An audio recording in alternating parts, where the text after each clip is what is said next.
Ito ay rated SPG. Striktong patnubay at gabay ng magulang ang kailangan. Nais ngang sirain ni Divina nga itong ang relasyon nga ni Charlene at itong si Liberty. Kaya naman ginawa nga niya ang lahat upang magkasira-sira nga sila. Kaya naman sa pagkakataong ito ay nagpunta nga ito sa shop itong ang si Divina at dito ay nagulat nga siya kung bakit andun nga itong si Princess. Kaya't hinala nga nito ni Divina na baka hindi nga inito alam ni Liberty na nandoon nga pala itong si Princess. Kaya napaisip itong si Divina na sirain nga sila, kaya naman pinicturan nga niya ito. At tinawagan nga niya itong si Liberty upang kausapin nga niya. At dito nga inabot nga niya ang telepono at pinakita nga sa kanya itong larawan nga na kanyang nakuha kanina.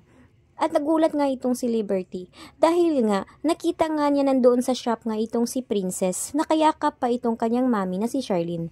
Kaya naman sa galit niya nga dito ay sinabi nga niya na mananagot raw ang kanyang mami at itong si Princess kung bakit raw nila ito ginawa sa kanya. Kaya naman sa pagkakataong ito ay galit na galit nga itong dalaga at pinuntahan nga niya ang shop ng kanyang mami. At dito nga ay dahil dito'y sinabi niya kung bakit umano niya tinago nga itong si Princess doon nang walang pahintulot sa kanya. Nagpaliwanag naman itong si Charlene na hindi na lang muna niya sinabi dito nga kay Divina dahil nga ayaw nga umano niya ng gulo. At dahil na rin ay naawa rin siya dito kay Princess dahil wala nga itong trabaho at merong sakit ang kanyang ama. Subalit hindi naman nakinig nga itong ang si Liberty at sinabi niyang wala umano siyang pakialam.